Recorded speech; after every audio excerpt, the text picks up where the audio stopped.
Hi, cellos. This is our asynchronous lesson for the week, and I want to go over today. I want to continue to talk about our bows. I know we've been talking about them for about a lesson and a half, but this is probably the most important thing that we can do to get started, which is have a great bow stroke and a great bow hold. So there's a couple of things to think about with a bow, and it's as simple as this.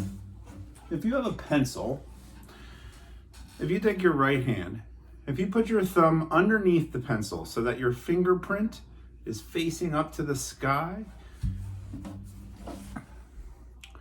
underneath, and then you take your hand and you just drape the big knuckles across, that's a bow hold.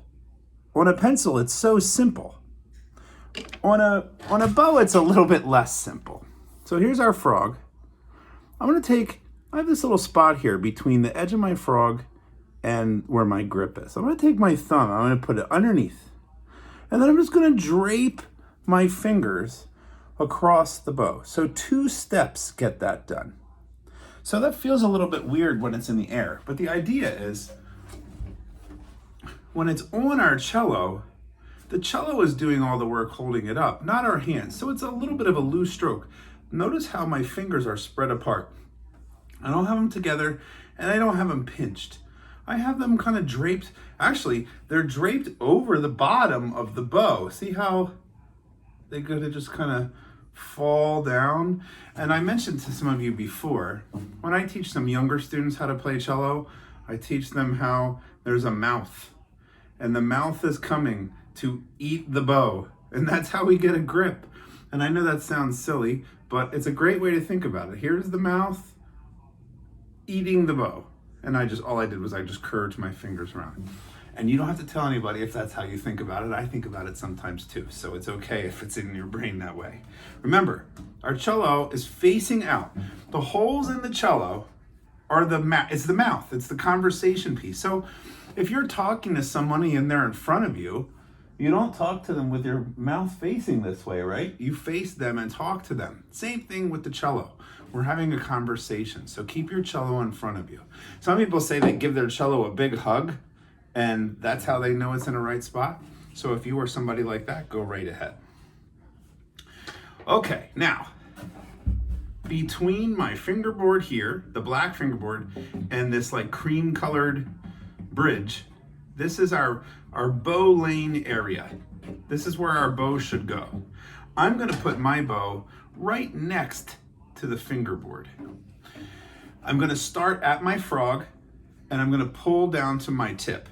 And that's called a down bow.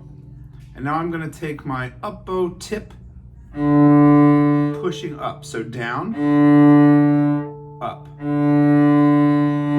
down, up, with a loose hand. Okay, so what I thought we'd do is I'm gonna go through page 4 and 5. And what I'd like you to do is press pause anytime you need it. But especially, I would like you to go through each of these songs about 3 times. And at the end of 3 successful performances, you should be able to pull the bow back and forth for that song and feel like you're pretty good at doing what you're supposed to do. If you struggle with 3 and it's really hard by the end of 3 to get it right, do it another time. Take your time, be patient, and realize that not anybody can play the cello. It's difficult to do. So just know that and just feel relaxed about we're gonna go slow and steady until we get it right. Okay, so I'm gonna go to number 2. This hand's not really doing anything, so I just kind of have it on the side. I'm gonna play open D. My D string is the second highest string. So if I turn my cello around, it's the second string from the right side. Okay, 1, 2, 3, 4. Rest. Rest.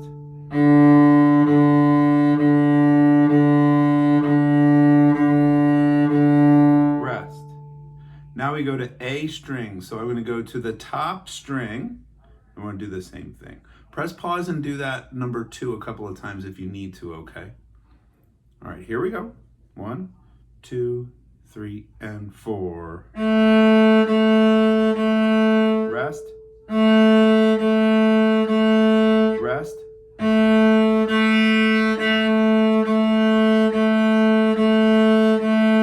Rest. The first 2 songs, number 2 and number 3, they're not so terribly tough. So it's okay if you get it perfect on the first or second try and want to move on. The next ones are a little bit complicated. I'm going to skip 4 for a minute, and I'll tell you why when we get there. I'm going to go down to number 5. And remember, D string to A string, we're going to have to move our bow. So our whole wrist and arm go together to get that done. So start on the D string, number 5, at Pierrot's door. 1, 2, 3, 4.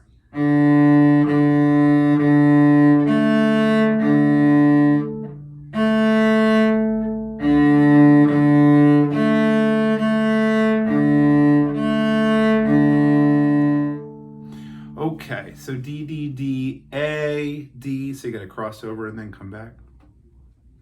There's no repeats yet, so nothing to worry about. Okay, if I go to the next page, number 5, some new things show up. We've got a bass clef, that backwards swirly fun C with the 2 dots. We've got our time signature saying that there are 4 beats in a measure, and at the very end of the song, there are 2 black lines that we call the double bar, and the double bar means the song is over. So the reason I skipped number 4 is because number 4 and number 6 are exactly the same. So I just figured we would pick one of the 2, and this is the one that I picked. So this is number 6, jumping jacks. 1, 2, 3, 4. Rest. Rest.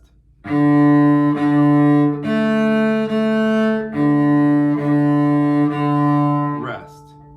Again, practice that one a couple of times, put me on pause.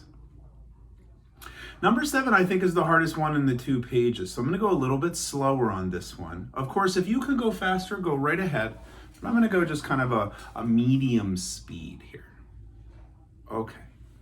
1, 2, 3, 4.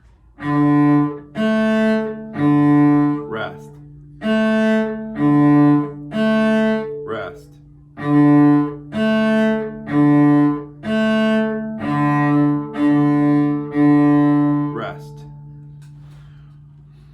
That one's probably worth 3 times minimum, I would think.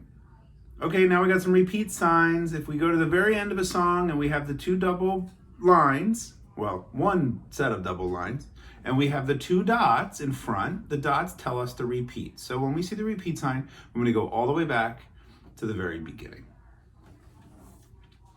Okay, I'm going to do this with the repeat sign, so don't fall asleep and end when you're not supposed to. 1, 2, 3, 4. Rest, rest. Rest, rest. Rest, rest. Repeat. Rest, rest. Rest, rest. Rest, rest. Rest. That's a long one when you do that one twice. You may be tired by the end of that thing if you play it 3 times. Okay, and the last one is an essential elements quiz. Now, every time we get to an essential elements quiz in the book, I'm not going to say much about it because I think that you've got all the tools you need from playing with me in the first 2 pages here to be able to do this on your own. Don't worry about writing and the counting. We'll do that together, but just take your time and practice it. I want to leave you today with 3 thoughts. Number 1, playing the cello is difficult.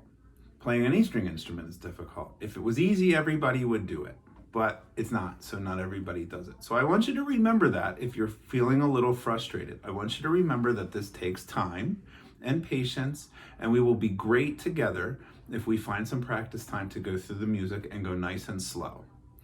Number 2, How are you holding your cello? That's going to set you up for the rest of your life playing cello really successfully. So I've got my cello in front of me, facing front.